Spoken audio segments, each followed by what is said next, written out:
Chapter 26. The Cave of Sleep and Death. So, let me get this straight, said Thanatos, arching his long, thin fingers beneath his chin as he stretched out on his throne of bones. You failed to kill the child. You have failed to fight a woman in her 90s, and you failed to bring me my Earthstone. And I lost my beautiful trumpet, sulked Hypnos as he reclined on his sumptuous fur-lined bed in the Cave of Sleep and Death. His shrill voice echoed around the dark, barren chambers of the cave. Outside, the river Leith murmured and the poppies at the cave's mouth rustled. But looking around this place, you failed to understand the basics of interior decor. Would a little wallpaper be too much to ask? My patience wears thin, roared Thanatos, leaping from his throne and flinging aside the black wispy drapes surrounding his brother's bed. If I thought for 1 minute you were double-crossing me. Where's the fun in that? Smiled Hypnos, his brother's fury immediately cheering him up. It's all under control, trust me. You're far too suspicious. I wonder why, said Thanatos, pinning his twin against the wall and grabbing his cardia. I'm warning you, brother. Betray me again and I can't kill me, grinned Hypnos. You swore an oath, which I will uphold as I tear you apart, piece by piece, leaving only your loud mouth to tell me where my Chaos Stones are. Perhaps I should start now to remind you where your loyalties lie. Thanatos, said a new voice outside the cave, cutting through the air like a moonbeam. Thanatos spun round. Who's there? He shouted. Too slow, taunted Hypnos, taking advantage of his brother's distraction to free himself from his grip. Get back here, snarled Thanatos. I'm not done with you. Well, maybe I'm done with you, trilled Hypnos. You're not the boss of me, and you're no fun anymore. See ya. And the demon of sleep unfurled his wings and whizzed out of the cave with a whoop, shaking the sea of poppies that wafted at the cave's entrance. Who is it? Thanatos demanded again. Reveal yourself. The intruder stepped into the cave. Well, well, well. How did you find me? Smiled Thanatos admiringly.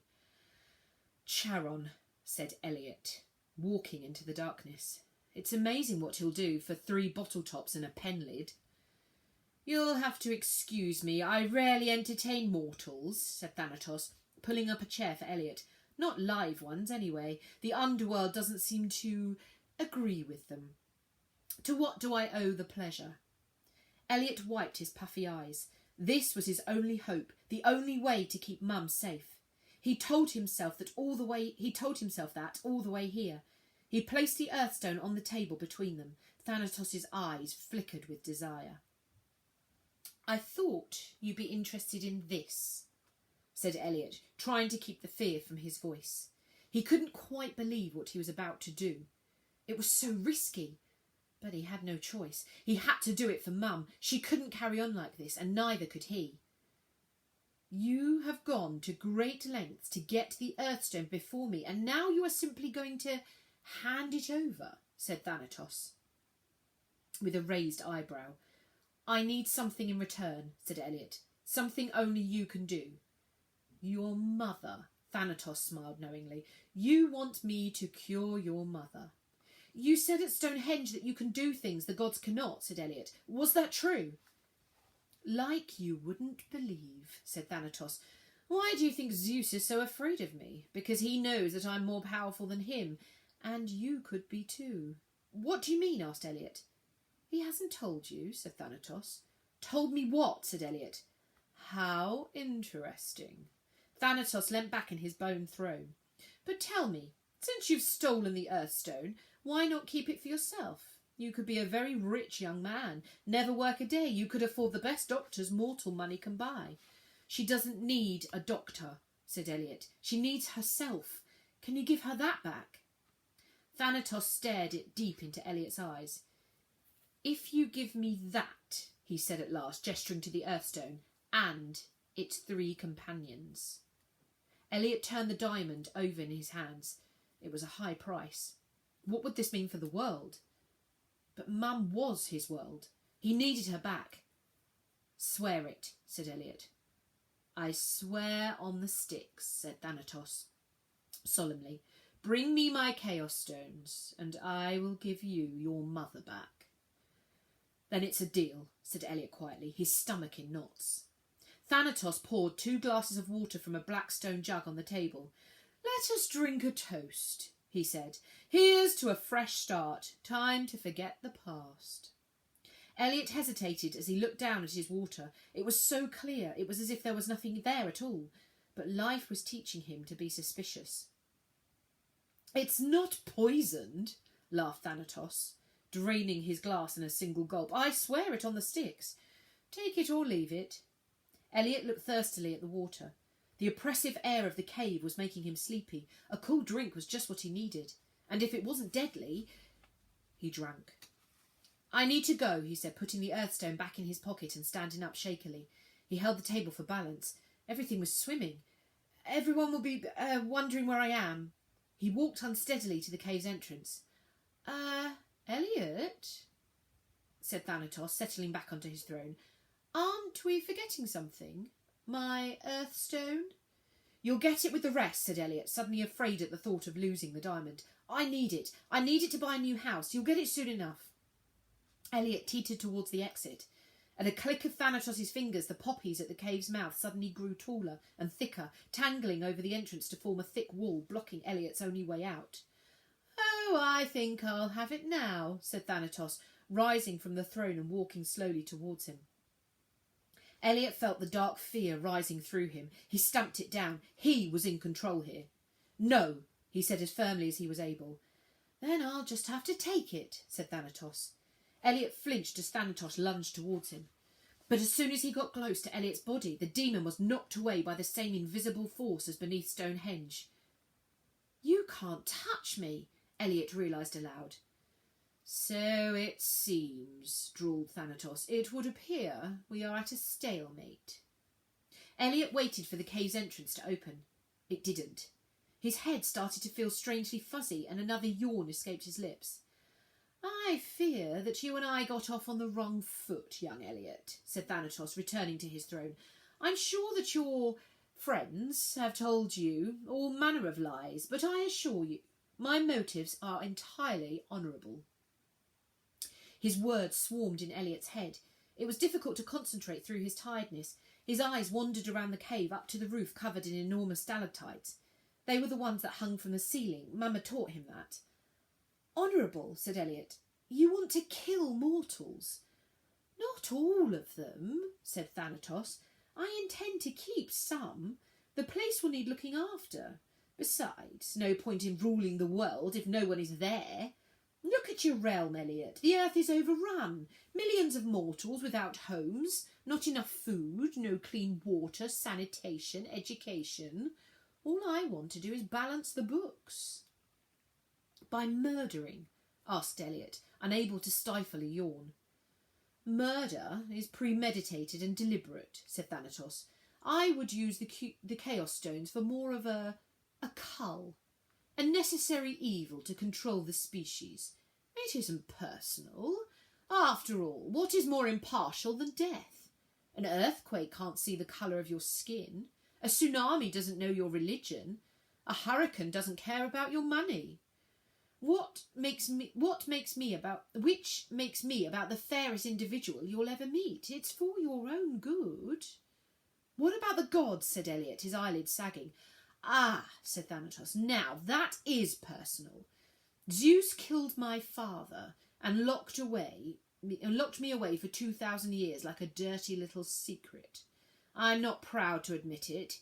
I want revenge. The oppressively warm air of the cave was making Elliot feel unbearably heavy. He stumbled forward. His body started to droop.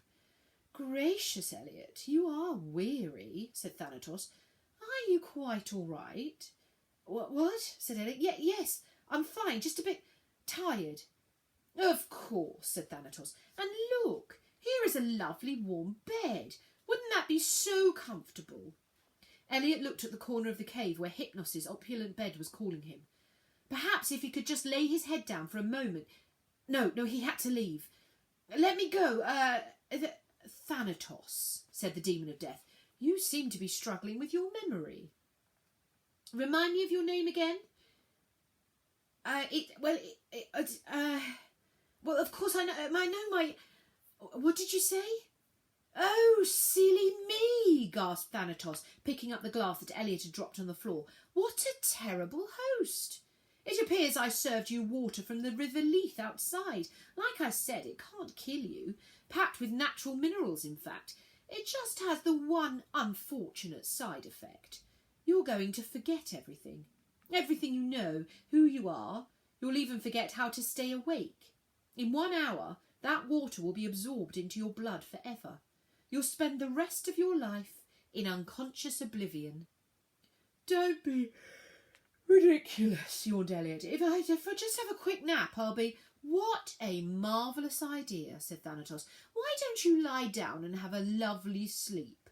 And while you're lying there, sleeping until you die, I can take that Earthstone from you. Gods can't travel to the underworld. There's no one to rescue you. The Earthstone. Elliot knew that was really important. He just wasn't entirely sure why.